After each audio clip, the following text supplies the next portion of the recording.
말씀은 창세기 31장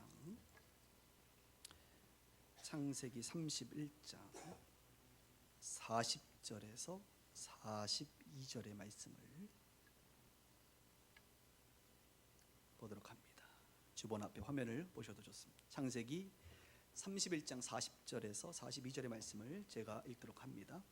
내가 이와 같이 낮에는 더위와 밤에는 추위를 무릅쓰고 눈 붙일 겨를도 없이 지냈나이다. 내가 외삼촌의 집에 있는 이 20년 동안 외삼촌의 두 딸을 위하여 14년, 외삼촌의 양떼를 위하여 6년을 외삼촌에게 봉사하였거니와 외삼촌께서 내 품값을 10번이나 바꾸셨으며 우리 아버지의 하나님 아브라함의 하나님 곧 이삭이 경외하는 이가 나와 함께 계시지 아니하셨더라면 외삼촌께서 이제 나를 빈손으로 돌려보내셨으리야마는 하나님이 내 고난과 내 손의 수고를 보시고 어젯밤에 외삼촌을 책망하셨나이다.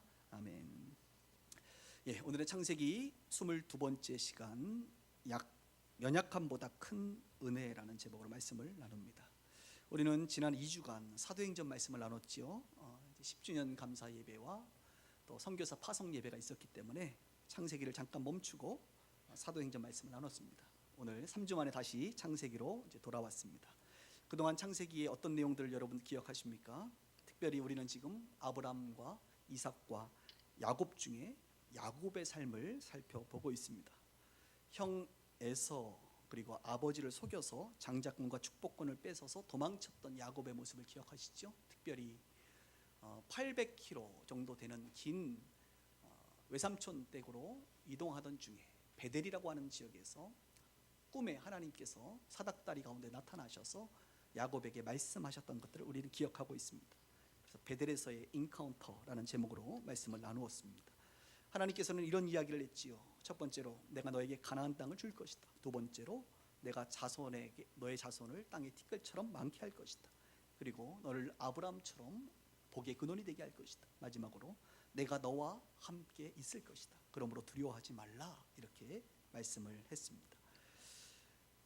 야곱은 드디어 이제 베델에서 출발해서 800km 되는 하란, 라반 외삼촌이 살고 있는 하란 지역으로 이제 도착을 하게 됩니다. 그리고 결론적으로 말하면 그 하란에서 야곱은 무려 20년을, 굉장히 길죠, 20년을 머물게 됩니다. 아마도 그가 그곳에서 20년의 시간을 보낼 거라고는 상상하지 못했을 것입니다. 처음 집에서 나왔을 때는 짧은 시간 형의 화가 풀어지고 나면 다시 돌아올 것이라고 생각했을런지 모르겠습니다. 아니면 결혼을 하고 돌아왔을런지 이렇게 생각했을지 모르겠습니다만 무려 20년의 시간 동안 그는 하란의 발목을 잡히게 됩니다. 그 내용이 특별히 29장, 30장, 31장 3장에 걸쳐서 하란에서의 20년의 시간을 성경이 이야기하고 있습니다. 좀 긴 내용이긴 하지만 저는 오늘 여러분들에게 하란에서의 20년의 시간을, 이 짧은 시간에 여러분들에게 말씀을 나누고자 합니다.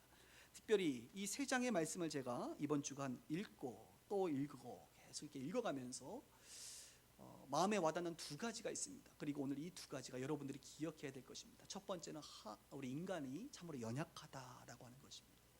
야곱뿐만이 아니라 우리 인간이 참으로 연약하구나, 참으로 교활하구나 이런 생각을 하게 되고, 두 번째는 그럼에도 불구하고 하나님께서는 우리 가운데 은혜를 베풀어 주신다라고 하는 것입니다. 결론적으로 말하면 인간의 연약함보다 하나님의 은혜가 훨씬 더 크다라는 것입니다. 그래서 오늘 설교 제목이 연약함보다 큰 은혜라고 정리를 했습니다. 20년 동안 하란에서 있었던 일이 크게 3가지 정도 있는데, 첫 번째는요, 바로 아내를 맞이하는 것입니다. 아주 중요한 것입니다. 야곱이 결혼을 한 것이죠. 아내를 맞이하게 됩니다. 그가 하란에 도착했을 때 그는 목이 말랐는지 우물 곁으로 가게 됩니다. 항상 아내를 우물에서 만나는 것이 성경에 몇 번 등장합니다. 그의 아버지 이삭도 우물 곁에서 만나고 모세도 우물 곁에서 만납니다. 야곱도 우물 곁에서 아내를 만나게 됩니다. 우물에 도착했을 때는 외삼촌 라반의 목자들과 양떼들이 이렇게 모여 있었습니다. 그리고 나서 야곱이 이제 물어보지요. 여기 라반이 혹시 살고 있느냐? 그렇다고 얘기를 하면서 바로 우리가 그들의 종이다라고 말을 합니다. 그리고 나서 손을 가리키면서 저기 오는 여자분이 있는데 저분이 바로 라반의 딸이다 이렇게 말합니다. 그래서 야곱이 눈을 들어 그 여인을 쳐다보는 순간 놀랍게도 한눈에 반해버립니다. 그의 이름이 라헬입니다. 라헬.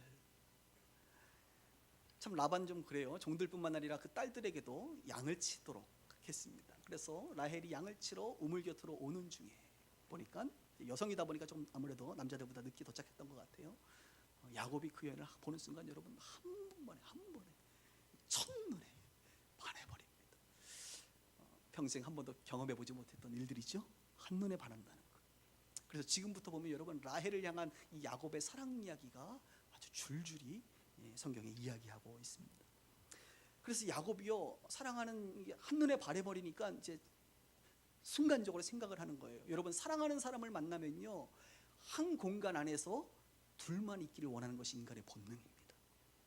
여러분들도 사랑하는 사람을 만나면 자꾸 둘만 있는 곳으로 자꾸 공간을 이동하게 돼 있는 거예요. 그래서 야곱이요 이 목자들에게 좀 너희들 딴 데로 좀 가라 이렇게 얘기합니다.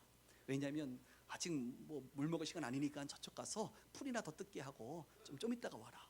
그 말은 뭐예요? 내가 지금 라헬과 단둘이 있고 싶다 이것을 말하는 것이죠. 그리고 두 번째 하는 것은 바로 이제 나중에 힘 자랑을 합니다. 여러분 남자들은 사랑하는 여자 앞에서 힘 자랑하기를 좋아합니다. 그래서 야곱이 그 우물 덮고 있는 어기를요 이렇게 돌 들어서 초자연적인 힘을 사랑하는 여자 앞에서 발휘하게 됩니다. 그리고 세 번째는 바로 그 여성의 감정을 자극하게 되죠. 이제 그 라헬이 라반의 딸이라는 것을 알고 입 맞추고 소리내어 울며 자신의 사정을 그동안의 사정을 이야기합니다. 우리 여성분들 잘 들으세요. 여러분들 누군가 좋아하게 되면 자꾸 여러분들과 단둘이 있는 공간으로 이동하고 싶어 하고요. 여러분들에게 그 자신들의 능력을 자꾸 보이려고 애를 쓸 것이고, 그리고 여러분들의 그 감성을 자꾸 자극하는 왠지 돌봐주고 싶은 남자야 이런 마음이 들도록 만들지도 모르겠습니다. 결국 라헬의 소개로 이제 외삼촌 라반을 만나게 됩니다. 라반은 야곱을 보는 순간, 이제 조카를 보는 순간, 너는 나의 혈육이다라고 말하면서 한 달 동안 편하게 머물르라고 말합니다. 그래서 야곱은 한 달의 시간을 지내게 되죠.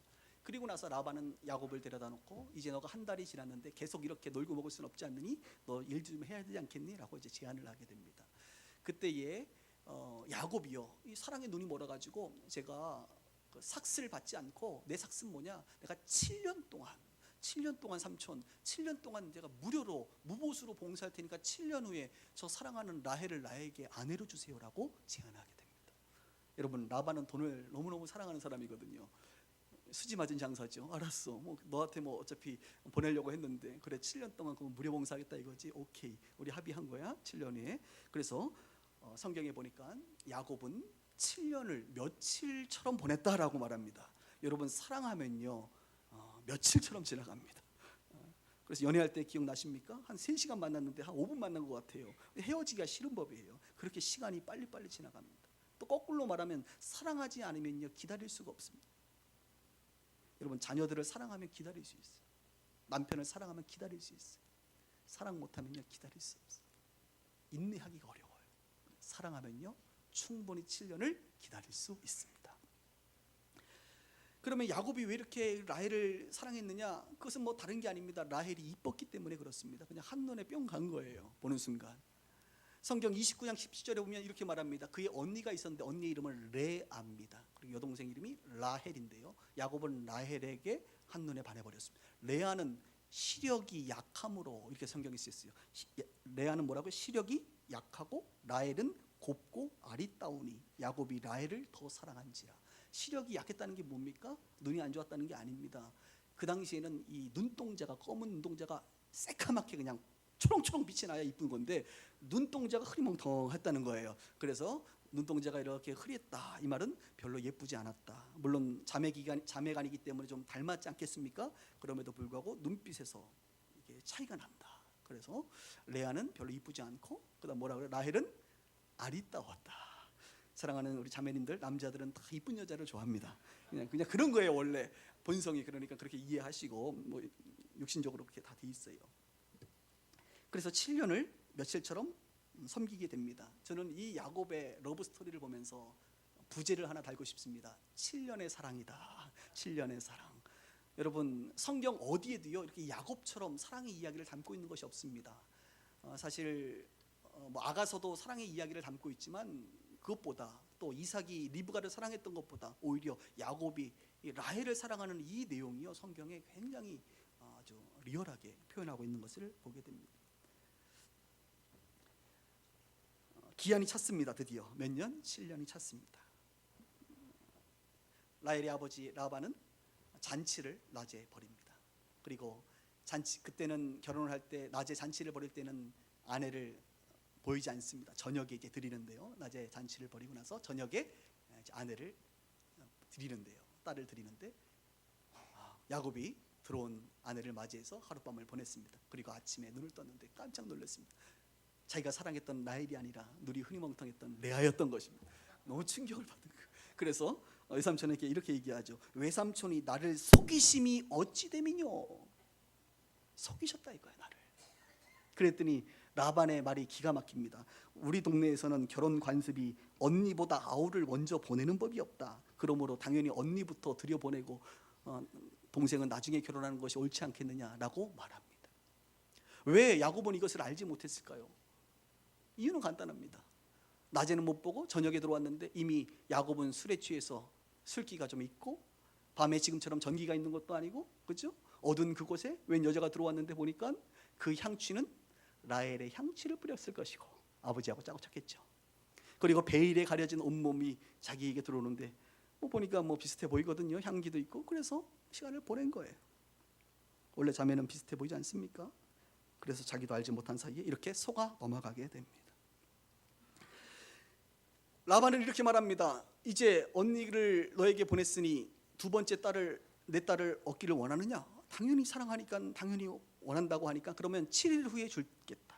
7일 후에. 거기까지는 좋았어요. 그런데 7일 후에 아내를 줄 테니까 두 번째 아내를 위해서 7년을 더 봉사해라. 그러니까 라반의 머릿속에는 두 딸이 한 명당 7년의 삭시다 이거예요. 7년 플러스 7년 14년의 무보수 노동을 해야만 된다라고 제안을 했고 야곱은 라헬을 사랑하기 때문에 어쩔 수 없이 그 제안을 받아들이게 됩니다. 여러분 이 내용을 보면서 과거의 야곱의 삶이 좀 생각나지 않습니까? 속임의 대가가 누굽니까? 바로 야곱입니다. 야곱은 속이는데 대가예요. 그런데 야곱이 한 수 위 적수 라반을 만나게 됩니다. 라반 앞에서는 야곱도 어쩔 수가 없어요. 야곱은 우리가 아는 것처럼 팥죽 한 그릇으로 장자권을 형으로부터 빼앗았던 야곱입니다. 속였던 야곱입니다. 그랬던 그가 라반의 딸 라헬로 말미암아 7년의 노동력을 더 추가해서 빼앗기게 됩니다. 야곱은 우리가 아는 것처럼 이삭을 속였습니다. 이삭의 눈이 흐릿했을 그때에 이삭을 속여 마치 형의 향취를 뿌려서 형인 척하여 축복권을 받았던 그입니다. 그랬던 그에게 어떤 일이 벌어집니까? 라헬의 향취를 가진 레아가 자기에게 들어와 자기를 속이게 됩니다. 그래서 심은 대로 걷는 법이요 뿌린 대로 걷는 법이지요. 가해자였던 야곱은 피해자로 바뀝니다. 이것은 하나님의 징계라고 말해도 과언이 아닙니다. 많은 학자들은 야곱이 하나님께 징계를 받은 것이다라고 과감히 말합니다. 그러나 이 징계는 하나님의 사랑을 근거로 하고 있습니다. 하나님의 사랑의 징계입니다. 하나님께서는 야곱이 이러한 삶을 살도록 허용하셨습니다. 그가 변화되기 위하여 그가 연단받기 위해서 하나님께서는 이런 일들을 종종 하십니다. 야곱은 속이는 자였습니다. 그의 삶의 가치는 무엇이었습니까? 기복신앙이었습니다. 하나님께로부터 받은 장자권, 하나님께로부터 오는 축복권, 하나님께 복을 받는다라고 하는 이 기복적인 신앙. 이 땅에 살아가는 신앙인들하고 비슷하지요? 교회 다니면 복을 받는다라고 하는 것. 그는 하나님의 이 복을 위하여 기꺼이 사람들을 속여나갑니다. 형을 속이고 아버지를 속였습니다. 그런데 라반은 좀 달라요. 라반의 삶의 가치는 무엇이냐면 돈입니다. 뭐니 해도 그는 머니였어요. 그래서 머니를 위해서 그는 속입니다. 누구를요? 둘째 딸을 속이고 야곱을 속입니다. 사람들은 자신의 가치를 위해서 기꺼이 속입니다. 여기 앉아 계신 분들도 자신이 사랑하는 그것을 위하여 속입니다. 우리도 야곱이고 우리도 라반입니다. 그리고 함께 동조하는 레아 같은 사람들이 바로 여기 앉아 계신 저와 여러분들입니다. 그런데 중요한 것은 우리 눈에는 참으로 쓰레기 같은 사람이라고 우리가 비난할지 모르겠지만 라반도 야곱도 그렇게 사람들을 속여가지고 되겠어 라고 말할는지 모르지만 하나님의 눈에는 우리 모두가 속이는 자요, 우리가 속이는 자라 할지라도, 우리가 사람을 속이는 그런 연약한 자라고 할지라도 하나님은요 이런 연약한 우리의 속임수보다 훨씬 더 큰 은혜를 베풀어 주시는 분이라고 하는 것을 성경은 우리 가운데 말하고 있는 거예요. 그래서 제가 성경을 보면서 막 이 인간들의 연약함, 속임수에 진절머리가 나면서 한편으로 이런 와중에서도 하나님이 이런 사람들에게 은혜를 베풀어 주시는구나, 이렇게 속이는 야곱에게 하나님께서 여전히 그에게 아내를 허락하여 주시는구나, 이런 생각을 하게 됩니다. 이렇게 속이는 라반에게 여전히 하나님께서 라반의 재산을 증식시켜 주시는구나, 이런 것을 보게 되는 거예요. 속이는 자임에도 불구하고 야곱은 그 과정은 순탄치 않았지만 하나님은 야곱을 사랑하셔서 인내하시고 기꺼이 약속된 아내를 허락하여 주십니다. 오늘 설교의 제목처럼 연약함보다 큰 하나님의 은혜를 보게 되는 것이죠. 두 번째 등장하는 장면은 바로 이제는 자녀를 낳는 장면들이 성경에 쭉 등장합니다. 그의 아내는 두 명이 생겼습니다. 레아와 라헬입니다. 그런데 성경은 이렇게 말합니다. 레아를 향하여 29장 31절에 여호와께서 레아가 사랑받지 못함을 보시고 그의 태를 여셨으나 라헬은 자녀가 없었더라. 공평하시죠 하나님? 야곱이 누굴 사랑해요? 라헬을 사랑하지 않아요? 사랑받는 라헬은 자녀가 없고요, 태가 열리지 않고 사랑받지 못하는 그 레아를 향하여 우리 주님께서 불쌍히 여기시고 그의 태를 여셨습니다. 첫 번째 아들이 르우벤입니다. 르우벤의 뜻이 뭔지 아세요? 여호와께서 나의 괴로움을 돌보셨다. 레아가 얼마나 괴로웠냐 이거예요. 사랑받지 못한 여자로서 얼마나 괴로웠는지. 무려 연속으로 4명의 아들을 줄줄줄 낳았습니다. 르우벤, 시므온, 레위, 유다, 그리고 나중에는 이사갈, 스불론까지. 레아는 직접 6명의 아들을 낳습니다. 그리고 딸도 하나 낳아요. 디나라고. 오늘 변호천 집사님 셋째 딸 어제 이제 출산했는데 축하합니다. 예, 딸 낳는데요. 그리고 그의 몸종인 실바가 2명을 낳습니다. 그러니까 8명의 아들을 누가? 레아가 낳습니다. 그러면 그 사이에 야곱은 라헬에게로 들어가지 않았나요? 부부관계를 갖지 않았나요? 아니요. 오히려 라헬을 더 많이 찾았을지도 몰라요. 그럼에도 불구하고 라헬은 아이를 낳지 못합니다. 그래서 라헬이 야곱을 원망합니다. 그랬더니 야곱이 이게 뭐 내가 할 수 있는 게 아니지 않느냐, 하나님이 하셔야지, 이렇게 이제 변명을 하죠. 그러면서 이제 레아에게는 가지 말라고 얘기하니까 레아에게 안 가요. 그랬더니 레아가 이제 아이를 중간에 한번 텀이 있었는데 그때 첫 번째 아들 르우벤이 합한 채라고 들어보시죠. 성경에 합한 채를 들고 어머니 레아에게 선물해 줍니다. 어머니 이거 가지면 또 자녀 낳을 수 있으니까 위로를 해주는 거죠. 첫째 아들이. 예. 합한 채라고 하는 것은 히브리어로 사랑 과일입니다. 사랑 과일. 그러니까 이 합한 채를 먹으면 사랑의 열매를 얻는다는 거죠. 그래서 고대 사람들은 지금의 영어 표현으로 얘기하면 합한 채를 love apple, 사랑 사과, 사랑 과일이다, 이렇게 표현하고 있습니다. 이 합한 채라고 하는 것은 작고 노르스름한 토마토 같은 거라고 보시면 돼요. 토마토 열매인데요. 왜 이것을 사람들이 사랑 과일이라고 불렀냐면 이 뿌리가 사람의 몸과 비슷하다는 거예요. 그래서 이것을 먹으면 아이를 낳는다. 지금으로 얘기하면 정력제예요, 이게 사실. 그래서 지금도 고대 사람들은, 고대에서부터 지금도 중동에 있는 사람들은 이 합한채가 남자들에게, 여자들에게 이제 아이를 낳을 수 있는 어떤 그런 도구로 쓰임 받고 있습니다. 라헬이 르우벤이 자기 어머니에게 이것을 주는 것을 보면서 이제 얼마나 마음이 힘들었겠어요. 그래서 레아 언니한테, 언니 나 이거 좀 주면 안 돼? 나도 아이 낳고 싶은데 이거 주면 안 돼? 거래를 합니다. 나 이거 주면 너 뭐 할래? 내가 남편한테 언니한테 들어가라고 할게. 이렇게 또 그냥 우리 야곱은 뭐 가라면 가고 오라면 오고 방법이 없어요. 그래서 라헬이 합한 채를 받고 다시 야곱을 집어넣어서 나중에 두 번째 이제 두 아들을 또 이렇게 생산하게 되는 거예요.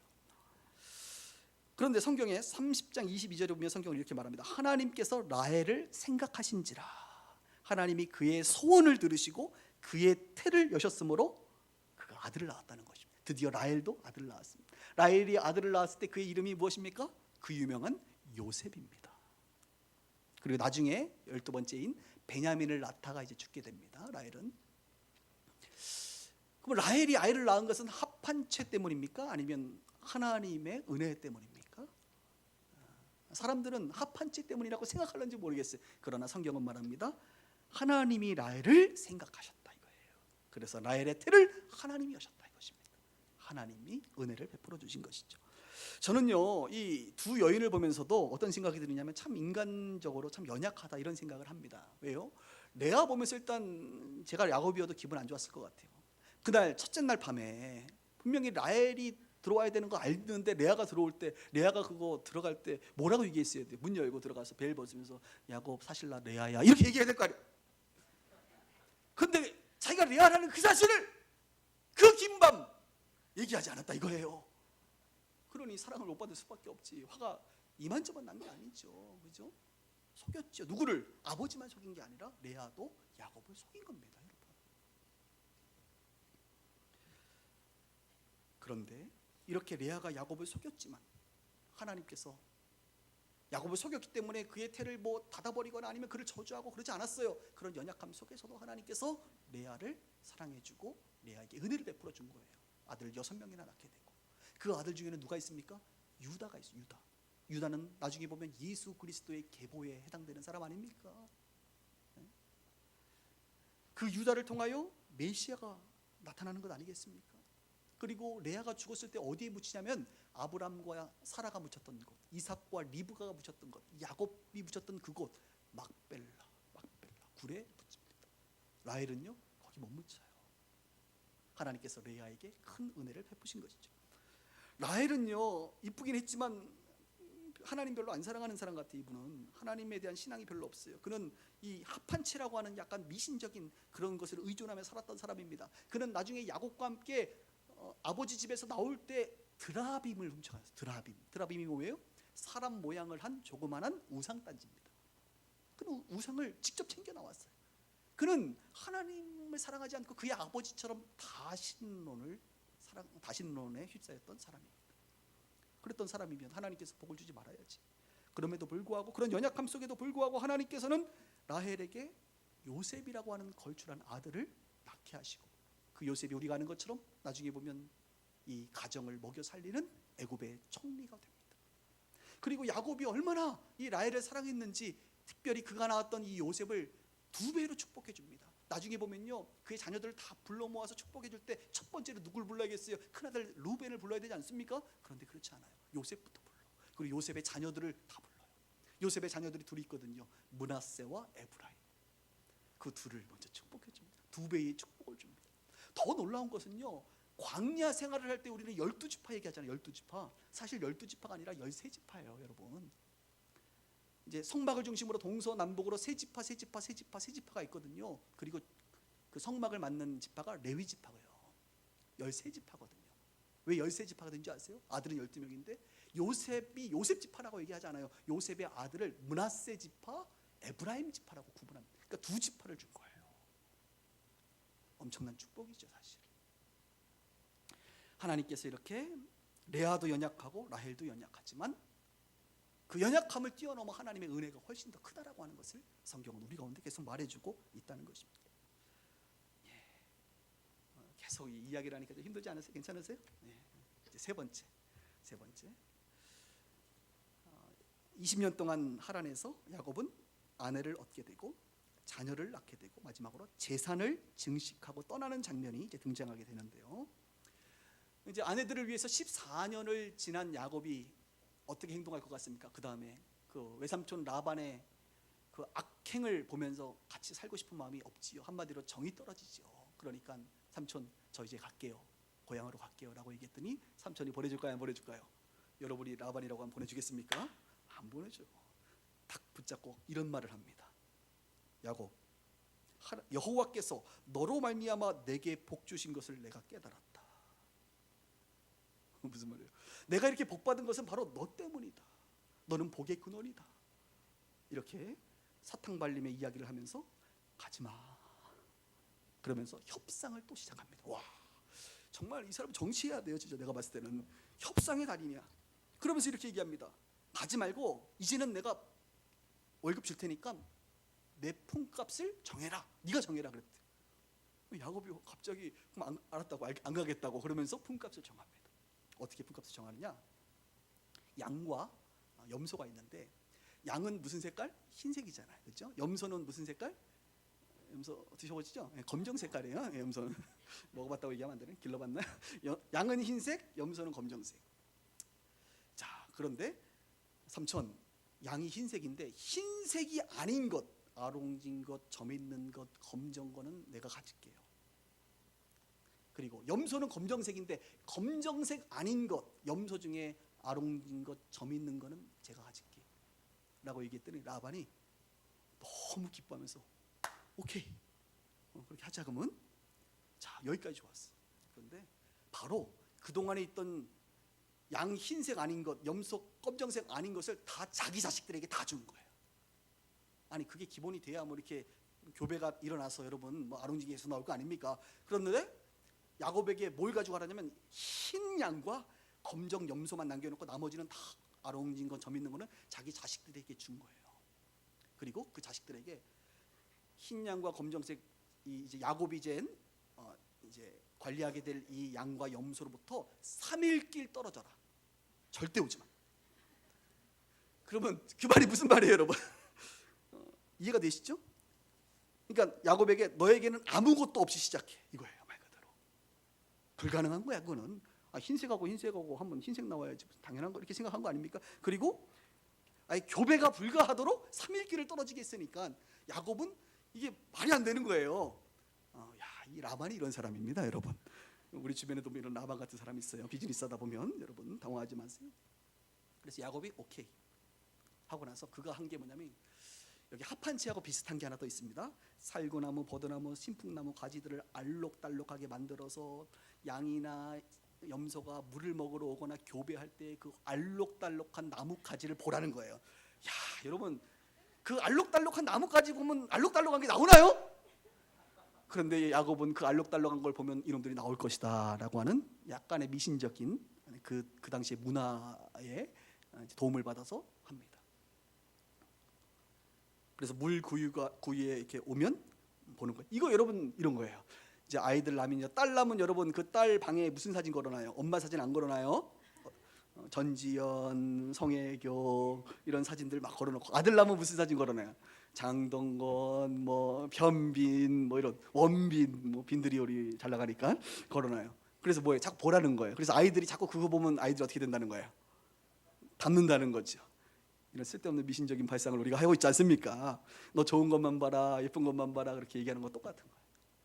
알록달록한 거 보면 알록달록한 게 나올 것이다 라고 생각한 거죠. 그런데 놀라운 일이 벌어집니다.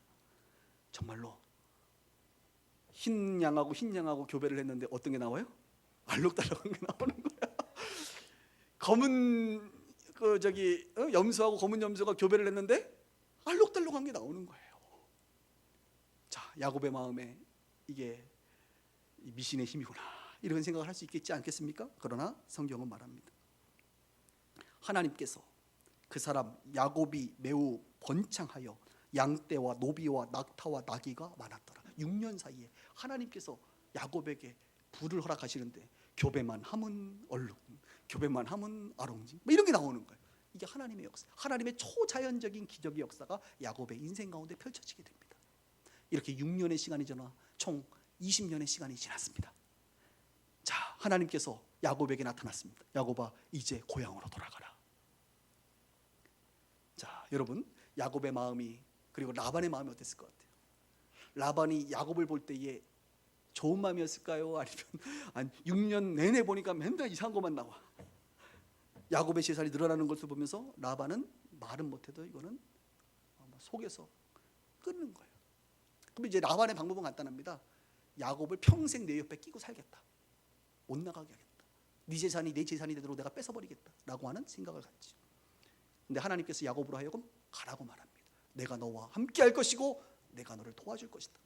그런데 여러분 야곱은요 두려워요. 외삼촌 라반이 너무나도 교활하고 이미 삼촌의 이 어떤 그 시스템이라고 할까요? 삼촌이 나를 장악하고 있는 것이요. 이게 마치 군대에 들어간 이등병과 같은 거예요. 도저히 빠져나오려고 해도 빠져나올 수 없는 그 깊은 웅덩이와 같은 거예요. 포위당한 거예요. 이거는 포로된 거예요, 여러분. 우리 인생에도 그런 것들이 있거든요. 포로당해가지고 도저히 빠져나오려고 해도 빠져나올 수 없는 거. 지금 야곱은 그런 거예요. 두려워요. 근데 하나님이 두려워하지 마. 내가 도와줄 테니까 빨리 가. 그래서 야곱이요 외삼촌 모르게 도망가 버립니다. 도망가는데 자기 아내들을 이제 딸이니까 자기 외삼촌에게는 그 아내들을 불러다 놓고 설득을 해요. 이렇게 얘기합니다. 이 아내들, 당신들의 아버지가 나를 속여서 내 품값을 10번이나 바꾼 거 알고 있지? 그러니까 그 사이에 벌써 10번을 계약을 갱신한 거예요. 자꾸 아롱지고 이런 거 나오니까.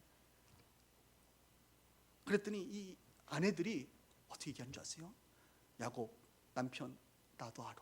나도 아빠 싫어. 이렇게 얘기하는 거예요. 한마디로. 왜냐? 이렇게 성경이 말합니다. 아버지가 우리를 팔고 우리의 돈을 다 먹어버렸으니 우리를 외국인처럼 여겼다. 정말 라반 무슨 사람. 자녀들 이름 지으면 라반으로 짓지 마세요. 잘못해서라도. 자기 딸들을 팔아버리고 우리의 돈까지 다 먹어버리고 우리를 그냥 종처럼 외국인처럼 그동안 대했다는 거예요. 그래서 야곱이 가자 그랬더니 가겠다고 얘기한 겁니다. 그래서 몰래 갑니다. 3일 후에 라반이 알았어요. 어떻게 했겠습니까? 갔네 뭐 이러겠어요? 아니죠. 군사들 동원하고 쫓아가는 거예요. 그래서 3일 후에 알고 갔더니 이제 또 차이가 나니까 7일 길을 가니까 만납니다. 7일 길을 가는데 이게 어떤 이야기냐면 애굽에서 여러분 종살이하던 이스라엘 백성들이 출애굽할 때의 그런 느낌인 거죠. 몰래 도망갔죠. 하나님의 능력으로 우리가 그 애굽에서 출애굽했지요. 그 고통 가운데 출입했지요. 근데 바로가 그의 군대들을 끌고 쫓아오잖아요. 그런 느낌입니다. 근데 여기서 하나님의 또 섭리가 펼쳐져요. 이 와중에 하나님께서 마지막에 이제 라반이 잠을 자는데 꿈에 또 나타나셔서 라반에게 내 조카 야곱을 해하지 말라. 해하지 말라. 하나님이 경고를 하십니다. 그리고 라반이 깨어서 야곱을 만났을 때 하나님께서 나에게 이렇게 말했다. 내가 너를 해하지 않겠다. 나와 조약을 맺자. 언약을 맺자 해서 평화 언약을 맺게 되고 샬롬 축복하며 서로 아름다운 이별을 하게 됩니다. 자, 오늘 우리가 읽었던 본문을 이제 읽겠습니다. 자, 오늘 본문은 마지막 설교 마무리 단계에서 읽게 됩니다. 40절입니다. 내가 이와 같이, 그러니까 야곱이 이제 이 마지막 순간에 외삼촌한테 하는 말이에요. 낮에는 더위와 밤에는 추위를 무릅쓰고 눈 붙일 겨를도 없이 그동안 20년을 지냈는데 내가 외삼촌의 집에 있는 이 20년 동안 외삼촌의 두 딸을 위하여 14년, 외삼촌의 양떼를 위하여 6년을 외삼촌에게 봉사하였거니와 외삼촌께서 내 품값을 10번이나 바꾸셨으며, 참 나빴죠. 우리 아버지 하나님 아브라함의 하나님 이삭을 경외하는 이가 나와 함께 계시지 아니하였다라면, 야곱도 하는 거예요. 하나님이 나와 함께 계시지 아니하였다면 외삼촌께서 이제 나를 빈손으로 돌려보냈으리라마는 하나님이 내 고난과 내 손의 수고를 보시고 어젯밤에 외삼촌을 책망하시지 않았습니까? 라고 이야기하는 모습을 보게 됩니다. 제사 증식하는 과정에서 하나님께서는요 양과 염소를 통하여 기적같이 역사하셨습니다. 은혜를 베풀어 주셨습니다. 아무리 라반이 속이고 야곱의 제사이 증식되지 못하게 한달지라도 하나님은 그 라반의 속임을 뛰어넘어 야곱에게 은혜를 베풀어 주셨습니다. 라반을 떠나고 화해하고 언약을 맺고 서로 축복하도록 하나님께서 은혜를 허락하여 주셨습니다. 결론적으로 말하면 야곱은 20년 동안 이 하란에서 거하면서 말이죠, 그는 시련의 인생을 살게 됩니다. 이 시련은 무엇 때문에요? 바로 인간들의 욕심, 인간들의 연약함 때문에 오는 인간의 시련입니다. 야곱 자신의 욕심, 속임, 삼촌의 욕심과 속임, 레아와 라헬의 욕심과 속임이 결국 야곱의 인생을 험악한 인생이 되도록 만들었습니다. 그리고 그는 인생의 마지막에 내가 험악한 세월을 살았다라고 바로 왕에게 이야기하는 것도 우리는 보게 됩니다. 하나님의 징계이기도 하고 연단이기도 한 것이죠. 참으로 야곱은 아무리 생각해도 고단한 삶을 20년 동안 산 것이 분명합니다. 처음 7년은 사랑하는 라헬을 위하여 기쁨으로 7년이 며칠같이 살았을지 몰라도 여러분, 아내가 4명이라고 하는 것은 이건 정말로 고단한 인생이에요. 우리 남자분들 생각해 보세요. 아내가 4명이다. 이 고단함은 이루만 할 수 없다고 저는 생각합니다. 한 명만이어도 얼마나 고단스러운데, 우리 아내가 한 명이어도. 근데 4명의 아내가 얼마나 고단해요. 자식이 몇 명? 12명, 아들만 12명. 이 삶이 고단한 삶. 심지어는 첫째 아들이 자기의 몸종인 빌하를 강간한다 그러나 겁탈하는 일이 나중에 벌어집니다. 그의 딸 디나가 외부 사람들로부터 강간당하는 것을 성경이 말해주고 있어요. 그러니까 자식이 많다 보니 바람잘 날 없다고 너무너무 힘든 삶을 야곱이 살게 돼요. 그리고 야곱은 20년 동안 벗어날 수 없는 라반의 포로됨으로 살게 되지. 굉장히 힘든 삶을 살게 됩니다. 저는 구원이라는 것을 잠깐 생각해 봤습니다. 구원, 우리의 구원. 이것은 애굽에서 종살이하고 고통 가운데 있던 우리를 출애굽시킨 사건으로 성경은 우리 가운데 표현해주고 있습니다. 또 한편으로 이야기한다면 라반의 포로됨으로 말미암아 고통받던 야곱이 라반의 품에서 20년 만에 출애굽하는 것과 같이 고향으로 돌아가는 것이 바로 구원이 아닌가 이런 생각을 하게 됩니다. 이 구원은 누구의 결과이냐 이거예요. 야곱이 잘해서가 아닙니다. 야곱의 행위로 말미암은 것이 아닙니다. 야곱의 노력으로 말미암은 것이 아닙니다. 하나님께서 야곱의 행위를 넘어 하나님께서 은혜를 베풀어 주셨기 때문에 야곱이 그곳에서 벗어날 수 있었던 것이죠. 그런 것처럼 저와 여러분들의 구원도 마찬가지라는 거예요. 죄와 사망 가운데 있던 우리가, 포로됐던 우리가 어떻게 구원받을 수 있나요? 우리 연약함으로는 구원을 이룰 수가 없습니다. 하나님께서 우리 가운데 은혜를 베풀어 주셨기 때문에 우리가 구원을 경험한 줄 믿습니다. 야곱이 어떻게 축복을 받을 수 있었습니까? 그의 지혜로 축복받은 게 아니에요. 알록달록한 나뭇가지로 축복받은 게 아니라 그의 선함으로 축복받은 것이 아니라 하나님의 신실하심 때문에 그가 축복을 받은 거예요. 하나님의 약속에 대한 신실함, 하나님이 복 주시겠다고 하신 그 약속에 대한 신실하심이 결국 야곱을 축복의 사람으로 만들었다라고 하는 것입니다. 기독교의 신앙은 다른 게 아니에요. 다른 종교와는 달라요. 기독교의 신앙은 행위의 신앙이 아닙니다. 우리는 노력의 신앙이 아닙니다. 우리의 신앙은 은혜의 신앙입니다. 물론 그렇다고 해서 행위가 필요 없는 것도 아니고 노력을 하지 말라는 것도 아닙니다. 지금 말하고 있는 것은 우리의 노력과 우리의 행위보다 하나님의 은혜가 훨씬 더 크다는 것을 말하고 있는 것입니다. 그러므로 우리는 하나님의 은혜가 훨씬 더 크기 때문에 우리의 행위나 우리의 노력 따위는 그것에 비할 바가 아니라고 하는 거예요. 우리의 선함, 우리의 노력, 우리의 인격, 우리의 충성, 이런 것으로 말미암아 구원을 이루거나 하나님의 축복을 받는 것이 아니라 우리의 연약함 가운데서도 하나님의 은혜가 훨씬 더 크기 때문에 우리가 이런 복을 누리고 있다라고 하는 것을 오늘 이 아침에 깨달을 수 있기를 주의 이름으로 축원합니다. 기도하십시다.